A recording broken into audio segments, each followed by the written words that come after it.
السلام عليكم احبائي في كل مكان، ان شاء الله تكونوا كامل بخير وعلى خير وفي صحه جيده يا رب العالمين. كما تشوفوا وصفه اليوم معروفه ومحبوبه عند الاطفال عند الكبار، هي المكرونه بالخضار. جبتها لكم بطريقه سهله وصحيه ليكم ولاطفالكم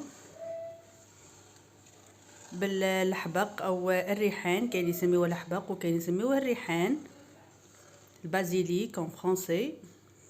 تجي نكهتها رائعة واقتصادية بدون أي لحوم أو دجاج، لكنها بالخضار وبذوق الريحان تجي ما شاء الله. جربوها إن شاء الله وتعجبكم. تجي جارية شوية مليحة في هذا الشتاء وفي هذا البرد وفي هذا النهار بالذات الممطر. نقليو البصل تاعنا مع 3 فصوص من الثوم، نديرو توابل كما تعرفوا، الفلفل الاسود والكركم وقليل من راس الحانوت. نجيبوا الخضره تاعنا اللي هي عباره عن الفجل او كاين يسميوه اللفت، الجزر، الكوسه او لاكورجيت، وحبه بطاطا. يعني جميع الخضر فيهم فائده. بعد ما نقليوهم مليح في لاصوص هذيك راح نمرقوا، نديروا المرقه شويه بزيت باش تجينا المكرونه تاعنا شويه جاريه.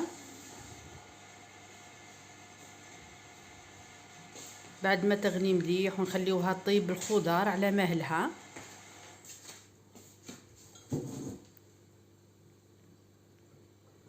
شوفوا حبيباتي الخضره تاعنا راهي طابت، نديروا فيها شويه القرون تاع فلفل حار اللي يحب الحار، ولا صوص تاعنا نشوفوها القوام تاعها بدا يخثر يعني طابت.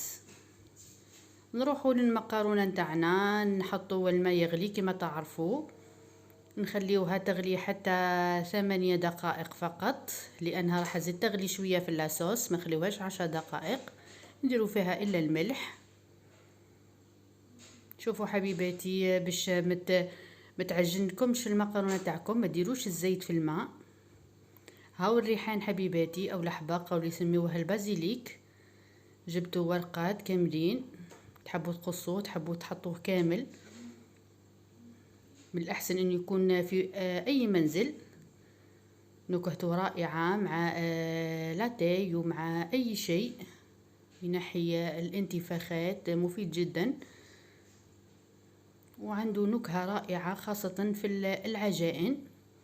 المكرونه تاعنا بعد ما طابت نديرو فيها مغرف تاع الزبده، نصبوها في لاصوص باش تاخذ البنه تاع التوابل والخضار.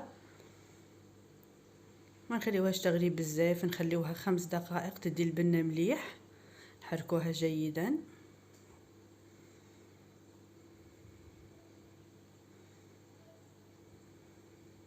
صدقوني انها تجي روعه حتى من غير دجاج او لحوم، اقتصاديه وصحيه في نفس الوقت.